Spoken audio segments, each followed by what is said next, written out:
Certa manhã, ao despertar de sonhos agitados, Gregor Samsa deu consigo na cama transformado num inseto monstruoso. Jazia de costas, umas costas duras feito couraça, e, erguendo um pouco a cabeça, viu sua barriga bojuda, marrom, dividida em segmentos envergados, sobre a qual a coberta estava prestes a escorregar e cair, e suas muitas patas, lamentavelmente finas para aquele corpo enorme, agitavam-se indefesas diante dos seus olhos. O que aconteceu comigo? Pensou ele. Não era um sonho. O quarto, um aposento humano comum e corrente, ainda que um tanto pequeno, mantinha-se tranquilamente entre as 4 conhecidas paredes. Acima da mesa na qual se espalhavam diversas amostras de tecido desembrulhadas, Sansa era caixeiro viajante. Estava pendurada a fotografia que, um pouco tempo antes, ele havia recortado de uma revista e enquadrado como uma bonita moldura dourada. Mostrava uma senhora que, de chapéu e estola de pele, estava sentada com o corpo aprumado e erguia para o observador um pesado regalo também de pele, no qual todo o seu antebraço desaparecia. Gregor dirigiu o olhar para a janela. O tempo nublado, ouvia-se o tamborilar das gotas de chuvas na pingadeira. O encheu de melancolia. E se eu dormisse um pouco mais e esquecesse de todas as tolices? Pensou, pois ele tinha o hábito de dormir deitado do lado direito e, no estado em que se encontrava, não conseguia se colocar em tal posição. Por mais que se esforçasse para ficar de lado, sempre voltava a rolar para uma postura supina. Bem que tentou umas 100 vezes, de olhos fechados para não ter que ver a agitação de suas patas. E só desistiu quando começou a sentir no flanco uma dor leve e surda que nunca havia sentido. Meu Deus, pensou, que profissão extenuante eu escolhi. Viajar dia após dia. Os aborrecimentos dos negócios são muito piores do que na própria sede da empresa. E ainda por cima, me é imposta a maldição de tanto viajar. A esmolação com as baldeações, a alimentação irregular e ruim, as relações humanas sempre escambiantes, nunca estáveis, nunca afetuosas. Ao diabo tudo isso! Sentiu um ligeiro prurido na barriga, afastou-se lentamente sobre as costas para mais perto da guarda da cama, a fim de levantar a cabeça com mais facilidade. Encontrou o lugar da coceira, que estava salpicado de pontinhos brancos que ele não sabia explicar, e quis tocá-lo com uma das patas, mas a afastou imediatamente, pois o contato lhe deu calafrios. Voltou a escorregar para a posição anterior. Acordar tão cedo, pensou, emburrece muito a gente. O ser humano precisa dormir. Outros caixeiros viajantes vivem como mulheres de harém. Por exemplo, quando eu volto ao hotel no final da manhã para anotar as encomendas, esses senhores ainda estão tomando café. Se tentasse fazer algo parecido com meu chefe, eu seria escorraçado no ato. Aliás, quem sabe se isso não seria bom para mim. Se eu não me refreasse tanto por causa dos meus pais, já teria pedido demissão há muito tempo. Já teria procurado o chefe e dito o que penso no fundo do meu coração. Era capaz de ele cair do balcão. Também é uma coisa bem esquisita ficar sentado no balcão e lá de cima falar com o empregado, que, além disso, tem de se aproximar muito por conta da surdez do chefe. Ora, eu ainda não perdi toda a esperança. Assim que juntar o dinheiro para lhe pagar a dívida dos meus pais, coisa que ainda pode demorar uns 5 ou 6 anos, palavra que faço isso. Então será a grande ruptura. Mas por hora tenho de levantar, pois o meu trem parte às 5. E olhou para o despertador que tiquetaqueava na cômoda. Santo Deus, pensou, eram 6:30 e os ponteiros avançavam com calma. Inclusive já passava da meia hora. Era quase 15 para as 7. Acaso o despertador não havia tocado? Via-se da cama que ele estava corretamente ajustado para 4 horas. Seguramente o despertador havia soado. Sim, mas era possível continuar dormindo tranquilamente com aquele barulho de sacudir os móveis? Bem, Gregor não tivera um sono tranquilo, mas é provável que, por causa disso, o sono tenha sido mais profundo. Mas o que fazer agora? O trem seguinte partia às 7 horas. Para alcançá-lo, teria de se apressar feito louco e as amostras ainda não estavam na mala. E ele próprio não se sentia particularmente leve e bem disposto. E mesmo que conseguisse pegar o trem, não deixaria de levar uma descompostura do chefe, pois o contínuo da empresa teria esperado o das 5 e fazia tempo que comunicara a sua ausência. O sujeito era uma criatura do chefe, sem dignidade nem inteligência. E se Gregor alegasse doença? Isso, porém, seria sumamente embaraçoso e suspeito, visto que ele não adoecera uma única vez nos seus 5 anos de serviço. Com certeza, o chefe viria acompanhado do médico do seguro-saúde, repreenderia os pais por causa do filho tão vadio e, seguindo o conselho do médico do seguro-saúde, para o qual só existem pessoas sadias, mais avessas ao trabalho, não aceitaria nenhuma objeção. E neste caso, estaria totalmente equivocado? De fato, fora uma sonolência de veras supérflua depois de horas bem dormidas. Gregor se sentia perfeitamente bem e, inclusive, estava morrendo de fome. Enquanto ele pensava em tudo isso, muito às pressas, sem poder tomar a decisão de sair da cama, o despertador acabava de marcar 15 para as 7. Bateram suavemente na porta, mais próxima da cabeceira da cama. Gregor? Chamaram. Era a mãe. São 15 para as 7, você não vai viajar? Que voz meiga. Ao responder, Gregor se assustou com a sua própria voz, que era inconfundivelmente a de antes, mas como ela se misturava, como que vindo por trás dela um pipilo doloroso e irreprimível, que só no primeiro momento deixava as palavras saírem com clareza, literalmente, para logo destruir a ressonância, de tal modo que era impossível saber se havia entendido bem. Ele queria responder minuciosamente e explicar tudo, mas, naquelas circunstâncias, limitou-se a dizer: Sim, obrigado, mãe, já vou levantar. Graças à porta de madeira, ao lado de fora não se notava alteração na voz, tanto que a mãe sossegou com a explicação e se afastou arrastando os pés.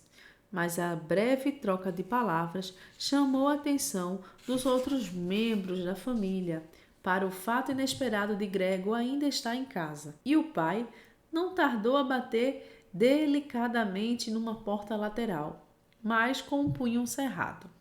Gregor, chamou. O que aconteceu? E pouco depois tornou a admoestear com a voz mais grave. Gregor! Mas a outra porta lateral, a irmã choramingou baixinho. Gregor? Você está passando mal? Precisa de alguma coisa? Gregor respondeu para os dois lados. Já estou pronto. E tomando o máximo cuidado com a pronúncia e separando as palavras com demoradas pausas, esforçou-se para eliminar da voz tudo o que parecesse esquisito. O pai também voltou ao seu café da manhã, mas a irmã cochichou. Gregor, abra, eu imploro. Mas Gregor, sem a menor intenção de abrir a porta, louvou o cuidado adquirido nas viagens de mesmo em casa deixar as portas trancadas durante a noite. Em primeiro lugar, queria se levantar com calma e sem perturbação, vestir-se e principalmente tomar o café da manhã. Só depois pensaria no resto, pois sabia perfeitamente que na cama não chegaria à conclusão sensata com suas reflexões. Lembrou-se de que já havia sentido mais de uma vez uma leve dor, talvez por ter se deitado de mau jeito, que depois, quando ele se levantava, revelava-se pura imaginação. E estava curioso para ver sua imaginação naquela manhã esvair-se pouco a pouco. Quanto à mudança na voz, não duvidava que era apenas um sinal de um forte resfriado, uma doença profissional dos caixeiros viajantes. Livrar-se da coberta foi fácil. Bastou-lhe inflar-se um pouco para que ela caísse por si só. Mas o resto seria complicado, porque Gregor era excessivamente largo, teria precisado de braços e mãos para se levantar. Em vez disso, só contava com as suas patinhas ininterruptamente aos movimentos mais variados e sobre as quais ele não tinha o menor controle. Quando queria dobrar uma delas, esta era a primeira a se esticar. E, caso enfim conseguisse fazer o que queria com tal pata, todas as outras se punham a trabalhar numa extrema e dolorosa excitação, como se fossem livres. O importante é tratar de não ficar inutilmente na cama, disse Gregor consigo. Primeiramente, quis sair com a parte inferior do corpo, mas essa parte, que aliás ele ainda não tinha visto e sobre a qual não podia ter uma ideia exata, mostrou-se dificílima de mover. Deslocava-se muito devagar e quando ele, enfim, quase furioso, se lançou para a frente com toda a força e sem a menor precaução, descobriu que havia escolhido a direção errada e bateu com violência no pé da cama. A dor aguda que sentiu lhe ensinou que, naquele momento, talvez a parte mais sensível do seu corpo fosse justamente a inferior. Por isso tentou sair pela parte superior e, com muito cuidado, virou a cabeça para a borda da cama. Isso foi fácil, e apesar da largura e do peso, a massa do corpo, enfim, acompanhou lentamente o giro da cabeça. Mas, quando finalmente ficou com a cabeça para fora da cama, em pleno ar, Gregor teve medo de continuar avançando assim, pois, se caísse naquela posição, só mesmo um milagre evitaria que machucasse a cabeça. E justamente naquele momento que ele não podia perder a consciência de modo algum, era preferível ficar na cama. No entanto, quando, com igual esforço e exalando suspiros, voltou a jazer na posição anterior, tornou a ver as suas patinhas lutarem entre si, talvez com mais fúria do que antes, e sem vislumbrar a menor possibilidade de pôr sossego e ordem naquele atropelo. Gregor disse consigo uma vez mais que era impossível continuar na cama e que valia a pena sacrificar tudo se houvesse uma esperança de se livrar dela, por mínima que fosse. Mas, ao mesmo tempo, não deixou de recordar, de quando em quando, que refletir serenamente, muito serenamente, era melhor do que tomar decisões desesperadas. Em tais momentos, voltava os olhos para a janela com a máxima acuidade possível, mas infelizmente a visão do nevoeiro matinal que encobria até o outro lado da rua estreita não inspirava muita confiança nem serenidade. São 7 horas já, disse ele ao ouvir o despertador tocar novamente. Já são 7 horas e essa neblina persiste. E passou um instante mansamente deitado, respirando devagar, como se esperasse que o silêncio total talvez restaurasse a realidade óbvia das coisas. Mas depois disse consigo: seja como for, antes das 7h15, eu preciso ter saído completamente do leito. Além disso, até lá, alguém da empresa virá perguntar por mim, visto que a loja abre antes das 7 horas. E em seguida, começou a balançar o corpo em todo o seu comprimento, de modo perfeitamente regular para sair. Caso se deixasse cair dessa maneira, a cabeça que Gregor tencionava manter bem erguida durante a queda, provavelmente ficaria ilesa. As costas pareciam ser duras, por certo não lhes aconteceria nada ao cair no tapete. A maior preocupação era com o barulho que faria e que provavelmente provocaria, se não sobressalto, certamente preocupação do outro lado de todas as portas. Mas era preciso arriscar.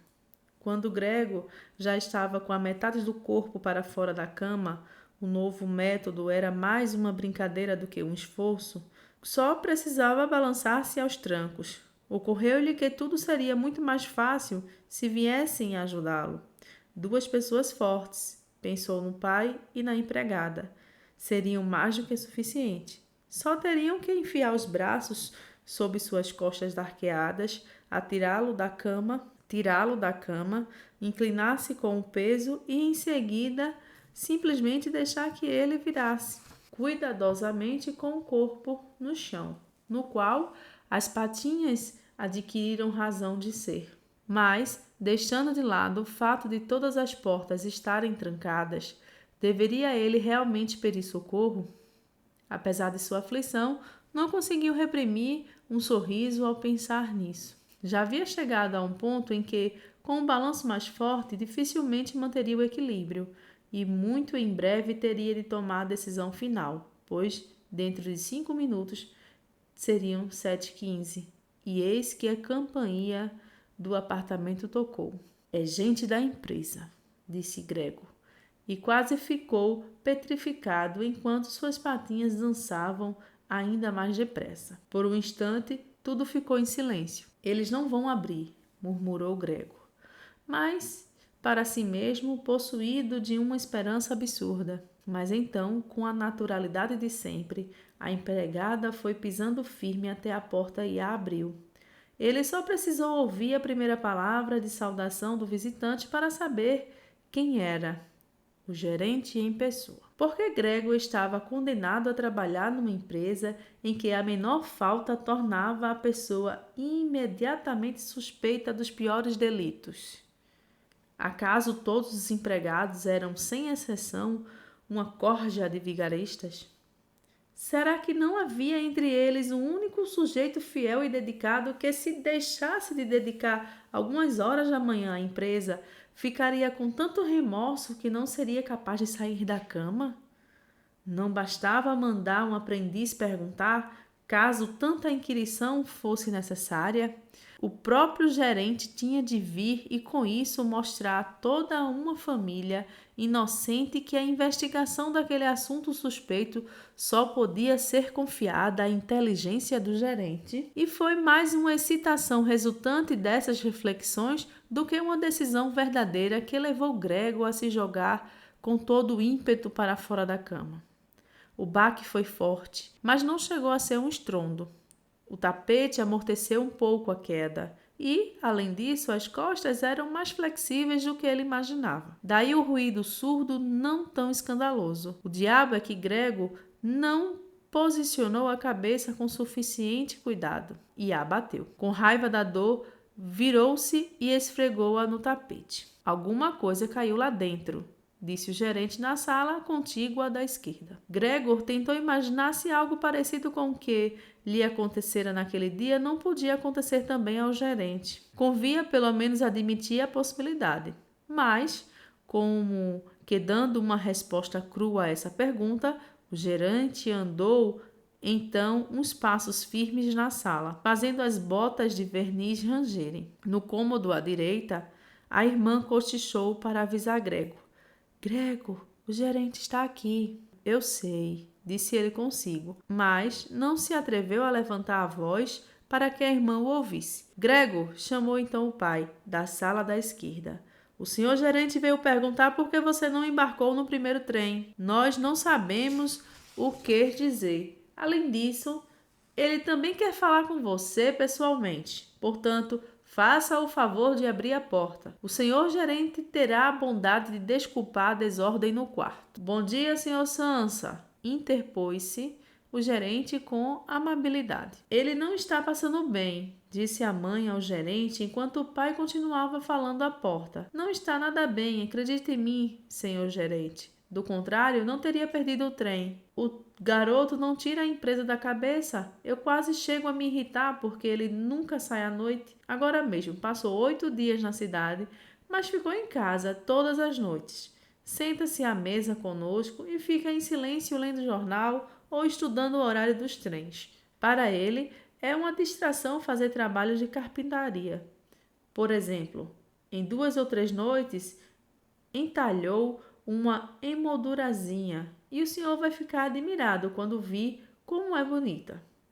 Está pendurada aí no quarto. O senhor vai ver assim que o Gregor abrir a porta. Aliás, ainda bem que o senhor está aqui, senhor gerente. Sozinhos, nós não teríamos conseguido fazê-lo abrir a porta. Ele é muito teimoso e com certeza não está passando bem, embora o tenha negado de manhã cedo. Já vou, disse Grego lenta e cautelosamente, e não se mexeu para não perder uma só palavra da conversa. Também não posso dar outra explicação para isso, senhora, disse o gerente. Espero que não seja nada grave, se bem que, por outro lado, eu também tenho de dizer que nós, comerciantes, para o bem ou para o mal, como se queira, muitas vezes simplesmente temos de superar um leve mal-estar por consideração pelos negócios. E então, o senhor gerente já pode entrar no quarto? Não, respondeu Grego. No cômodo da esquerda, fez-se um silêncio constrangedor. No da direita, a irmã começou a soluçar. Afinal, por que a irmã não se reunia aos outros? Ela acabava de sair da cama e ainda não tinha começado a se vestir. Então, por que estava chorando? Porque ele não se levantava e não deixava o gerente entrar. Porque ele não levantava e não deixava o gerente entrar. Porque corria o perigo de perder o emprego e porque, se isso acontecesse, o chefe voltaria a perseguir os pais com as antigas exigências. Mas, por ora, essas preocupações eram desnecessárias. Grego ainda estava lá e não tinha a menor intenção de abandonar a família.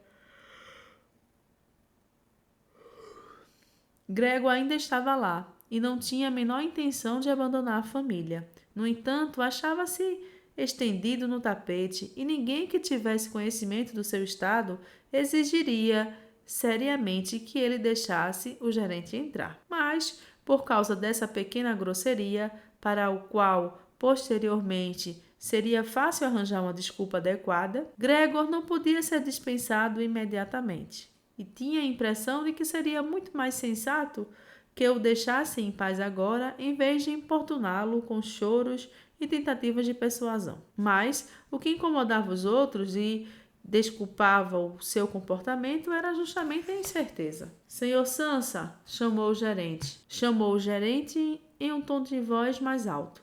O que está acontecendo afinal? O senhor se entrincheira aí no quarto, responde só com sim ou não, preocupa séria e inutilmente seus pais e falta, diga-se de passagem, aos seus deveres profissionais de modo verdadeiramente escandaloso. Eu falo em nome dos seus pais e do seu chefe e lhe peço muito seriamente uma explicação imediata e clara. Estou assombrado. Eu o considerava um homem sereno e prudente e agora, repentinamente, o senhor parece querer começar a exigir estranhas extravagâncias.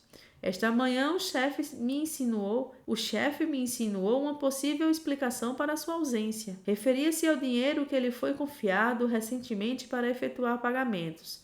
Mas, na verdade, eu quase dei minha palavra de honra que essa explicação não podia estar certa. No entanto, agora vejo aqui sua incompreensível obstinação e perco inteiramente a vontade de mover uma palha em sua defesa. E seu emprego está longe de ser o mais seguro. Inicialmente eu tinha a intenção de lhe dizer tudo isso a sós, mas vejo que o senhor me fez perder tempo inutilmente. Não sei por que seus pais não tenham de ficar sabendo. Ultimamente, seu desempenho também tem sido muito insatisfatório. Não é a estação do ano para fazer grandes negócios. Isso nós reconhecemos. Mas, senhor Sansa, não existe nem pode existir uma estação para não fazer negócio nenhum. Mas, senhor gerente, gritou Grego, transtornado, e, na sua irritação, esqueceu de tudo mais. Eu abro a porta já, nesse instante. Uma leve indisposição, uma tontura, impediram que eu me levante. Ainda estou deitado, mas agora me sinto bem disposto outra vez. Já vou sair da cama. Só um momentinho de paciência. Não estou passando tão bem quanto eu pensei, mas já estou melhor. Como uma coisa dessas pode atacar a gente? Ainda ontem à noite eu estava perfeitamente bem. Meus pais sabem disso. Quer dizer, ontem à noite tive um pequeno mal-estar. Eles devem ter reparado. Por que eu não avisei a empresa? Mas a gente sempre pensa que vai sarar sem ter que ficar em casa. Senhor gerente, poupe meus pais. Todas as acusações que o senhor me fez não têm motivo algum. Ninguém nunca me disse uma palavra a esse respeito. Talvez o senhor não tenha lido os últimos pedidos que enviei. Aliás, ainda posso viajar no trem das 8. As poucas horas de descanso me fortaleceram. Não se detenha, senhor gerente. Eu mesmo estarei na empresa daqui a pouco e tenha a bondade de dizer isso ao chefe e de transmitir as minhas desculpas. E enquanto desembuchava tudo isso atabalhoadamente, quase sem saber o que dizia, Gregor havia se aproximado com facilidade do armário, de certo graças à prática já adquirida na cama, e agora estava tentando se levantar apoiado nele. Queria abrir a porta de fato e fazer com que o vissem de fato e falar com o gerente. Estava ansioso por saber o que os outros, que tanto exigiam sua presença, diriam ao vê-lo caso se assustassem. Caso se assustassem, ele já não teria nenhuma responsabilidade e podia ficar tranquilo. Mas, se aceitassem tudo calmamente, Gregor não teria o menor motivo para se inquietar. E, caso se apressasse, podia de fato estar na estação ferroviária às 8 horas. Inicialmente, escorregou várias vezes no armário liso, mas, finalmente, com um último impulso, conseguiu ficar de pé. Já não dava a menor atenção às dores no abdômen, por mais agudas que fossem. Então se deixou cair contra o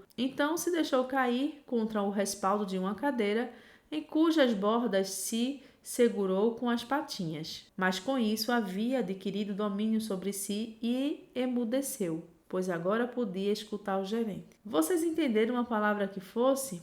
Perguntou o gerente aos pais. Ou será que ele nos toma por idiotas? Pelo amor de Deus, suplicou a mãe já chorando. Talvez ele esteja muito doente e nós o atormentamos. Gretchen, Gretchen, gritou então. Mãe, respondeu a irmã do outro lado. Elas se comunicavam através do quarto de Gregor. Você precisa ir ao médico imediatamente. Gregor está doente. Vá correndo chamar o médico. Você ouviu o Gregor falar agora? Era uma voz de animal, disse o gerente em um tom marcadamente baixo em comparação aos berros da mãe. Ana, Ana! Gritou o pai do corredor para a cozinha, batendo palmas. Vá chamar um serralheiro imediatamente. E as duas moças não tardaram a atravessar correndo o corredor, com o rufar de saias. Como a irmã se vestira tão depressa? E ao escancarar a porta, ninguém ouviu a porta se fechar. Certamente elas a deixaram aberta, como costuma acontecer nas casas em que houve uma grande desgraça. Gregor, porém, estava muito mais tranquilo. É bem verdade que as pessoas já não entendiam suas palavras, apesar de elas lhe parecerem bastante claras. Mais claras do que antes. Talvez porque o ouvido que tivesse acostumado. Talvez porque o ouvido se tivesse acostumado. Mas, em todo caso, as pessoas já acreditavam que ele não estava em seu estado natural e se mostravam dispostas a ajudá-lo. A confiança e a segurança com que tomaram as primeiras decisões lhe fizeram bem. Gregor se sentiu novamente incluído no círculo dos homens e esperava de ambos, do médico e do serralheiro, sem distingui-los precisamente, um desempenho espetacular e surpreendente. E, a fim de ter a voz mais clara possível nas conversas cruciais que se avizinhavam, tossiu um pouco, mas esforçando-se para fazê-lo de maneira muito contida, uma vez que esse ruído podia sair-lhe diferente da tosse humana, coisa que ele próprio não acreditava ser capaz de perceber. Enquanto isso, passou a reinar um grande silêncio no cômodo ao lado. Talvez os pais estivessem à mesa com o gerente e cochichassem. Talvez todos estivessem de ouvidos colados à porta e escutassem. Gregor se arrastou lentamente com a cadeira em direção à porta, saltou ali, atirou-se contra a porta e, apoiando nela, ficou de pé. As extremidades das patinhas tinham um pouco de substância pegajosa e se deixou ficar um momento ali, descansando do esforço. A seguir, começou a girar com a boca a chave na fechadura. Infelizmente, percebeu que não tinha nenhum dente propriamente dito. Como que ia segurar a chave?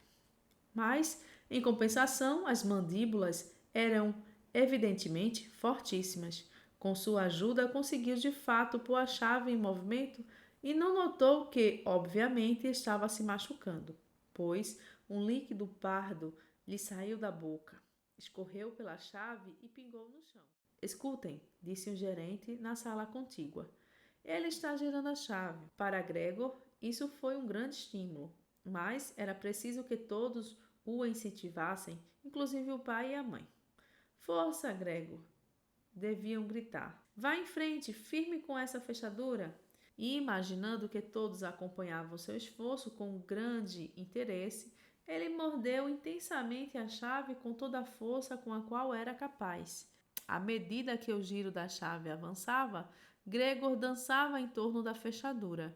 Já se mantinha em pé somente com a boca e, quando necessário, ficava pendurado na chave ou tornava a empurrá-la para baixo com todo o seu peso do corpo. O clique nítido da lingueta, que enfim se destravou, despertou literalmente. Com um suspiro de alívio, ele disse consigo: Pois eu não precisei de um serralheiro. Pressionou a maçaneta com a cabeça para abrir totalmente a folha da porta. Como Gregor era obrigado a abri-la desse modo, ainda não era possível vê-lo, embora a porta, na verdade, já estivesse bem aberta.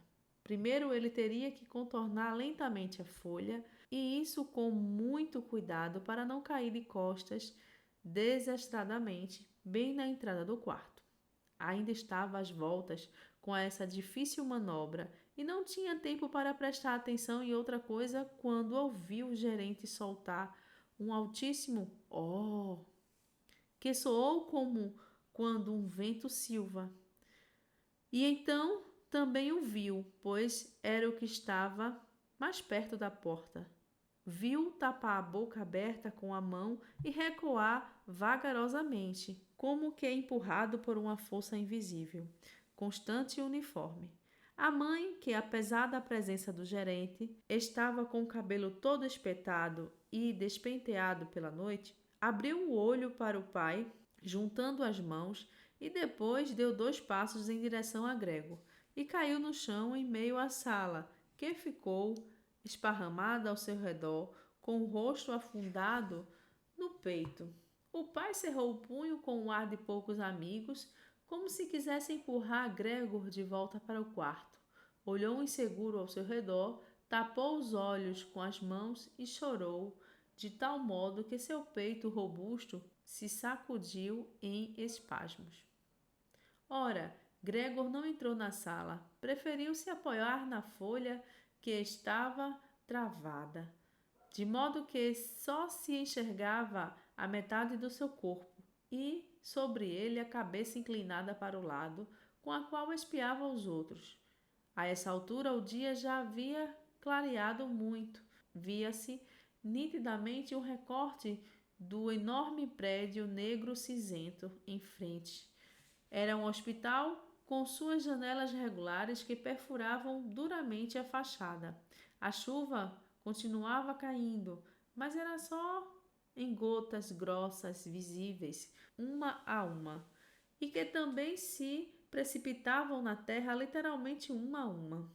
A abundante louça do café da manhã estava disposta na mesa, pois para o pai essa era uma refeição mais importante do dia, a qual ele prolongava horas a fio com a leitura de vários jornais.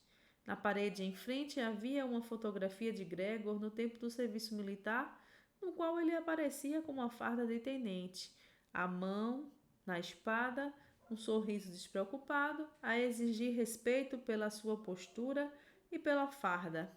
A porta do corredor estava aberta e, como a de entrada também estava, via-se o patamar do apartamento e a escada que descia. Bom, disse Gregor, e tinha plena consciência de que ele era o único que não perdera a calma. Vou me vestir imediatamente, pôr as amostras na mala e partir. Vocês querem que eu vá? Não querem? Pois bem, senhor gerente, o senhor está vendo que eu não sou inflexível e gosto de trabalhar. Viajar é cansativo, mas eu não poderia viver sem viajar. Onde o senhor vai, senhor gerente? A empresa? É? Fazer um relato fiel à realidade? No momento, a pessoa que pode estar sem condições de trabalhar, mas esta é a hora certa para recordar os serviços prestados no passado. E pensar que depois, uma vez superados os obstáculos, ela certamente há de trabalhar com mais diligências e concentração. Eu devo muito ao senhor, chefe. Isso o senhor sabe perfeitamente. Por outro lado, preocupo-me com meus pais e minha irmã. Estou numa sinuca, mas não vou conseguir sair dela. Mas não a torne mais difícil do que já é. Fique do meu lado na empresa. As pessoas não gostam do caixeiro viajante, eu sei. Pensam que ele ganha uma fortuna e leva a um vidão. Acontece que não há uma razão especial para refletir muito sobre esse preconceito. Mas o senhor gerente, tem uma visão de conjunto das circunstâncias melhor do que eu. Tem uma visão de conjunto das circunstâncias melhor do que a do resto do pessoal. Cá entre nós, uma visão de conjunto melhor do que a do próprio senhor chefe, que na qualidade de empresário, em detrimento do empregado. O senhor também sabe perfeitamente que o caixeiro viajante, que passa quase um ano inteiro fora da empresa, pode se tornar facilmente vítima de fofocas, intrigas e queixas infundadas, contra as quais ele não tem a menor possibilidade de se defender, visto que, na maioria das vezes, não sabe de nada e só vem a saber depois, quando, exausto, termina uma viagem e já em casa sente na própria carne as consequências funestas cujas causas não pode compreender. Senhor gerente, não vá embora sem me dizer uma palavra. Me mostre que o senhor reconhece que eu tenho pelo menos um pouquinho de razão. Mas já ao ouvir as primeiras palavras de Gregor, o gerente lhe havia dado as costas.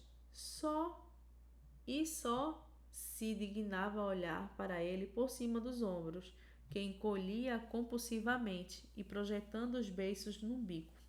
E durante o discurso de Gregor, não ficou um instante parado, mas, sem perdê-lo de vista, foi se afastando em direção à porta, mas muito progressivamente, como se fosse uma proibição secreta de sair da sala. Como se houvesse uma proibição secreta de sair da sala. Já estava no corredor e, a julgar pelo movimento repentino com o qual tirou o pé da sala de estar pela última vez, foi como se tivesse acabado de queimar a sola e, no corredor, esticou muito a mão direita em direção à escada, como se lá estivesse à espera uma salvação verdadeiramente sobrenatural. Gregor compreendeu que não podia de modo algum deixar o gerente ir embora naquele estado de ânimo, a não ser que quisesse que seu emprego na empresa ficasse seriamente ameaçado. Os pais não entendiam muito bem tudo aquilo. Durante os longos anos, haviam se convencido de que o futuro de Gregor estava garantido para sempre naquela empresa. E, além disso, agora estavam tão preocupados com as preocupações do momento que haviam perdido qualquer previsão. Mas Gregor tinha essa previsão.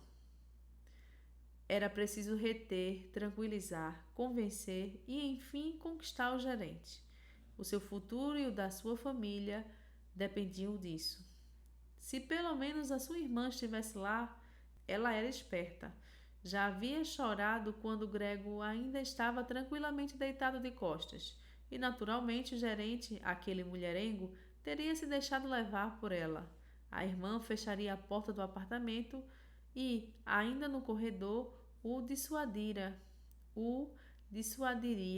do seu pavor. Mas ela simplesmente não estava presente, de modo que cabia ao próprio Gregor agir. E sem pensar que ainda estava longe de conhecer sua atual capacidade de locomoção, também sem pensar que possivelmente, aliás, provavelmente, não tivesse entendido suas palavras, largou a folha da porta e com esforço saiu pelo vão. Queria ir até o gerente, que já estava grotescamente, mas Gregor, procurando em que se apoiar, caiu imediatamente sobre suas muitas patas, deixando escapar um gritinho. Assim que isso aconteceu, sentiu-se fisicamente bem pela primeira vez naquela manhã. As patas tinham chão firme sobre si, obedeciam perfeitamente e, como ele notou com alegria, até se dispunha a transportá-lo ao destino desejado. E Gregor logo acreditou que a melhora definitiva de todo o sofrimento estava ao seu alcance. Porém, no mesmo instante em que se sustentou no chão, oscilando em virtude do movimento reprimido, bem em frente e não muito longe da mãe, que ali jazia e parecia totalmente absorta em si, eis que ela se levantou em um salto e com os braços muito estendidos e as mãos espalmadas gritou: "Socorro, socorro, pelo amor de Deus!" Ela manteve a cabeça inclinada como se quisesse enxergar bem Gregor, mas, contradizendo essa atitude, desandou espavorida. Havia esquecido que a mesa posta estava às suas costas e, ao se aproximar nela, se sentou precipitadamente como transtornada e pareceu não notar absolutamente que, ao seu lado, o café do bule tombado caía aos borbotões no tapete. Mãe, mãe, disse Gregor em voz baixa e ergueu os olhos para ela. Por um momento esqueceu-se do gerente. No entanto, ao ver o café entornar-se, não pôde deixar de abrir e fechar várias vezes as mandíbulas no vazio. Diante disso, a mãe reiniciou a gritaria, fugiu da mesa e caiu nos braços do pai, que vinha correndo ao seu encontro. Mas agora Gregor não tinha tempo para os pais. O gerente já estava na escada, com o queixo por cima do corrimão, e ainda olhou para trás pela última vez. Gregor tomou ímpeto para alcançá-lo, se possível. O gerente deve ter adivinhado alguma coisa, pois, saltando vários degraus, desapareceu. Mas ainda gritou um que ecoou por toda a escada.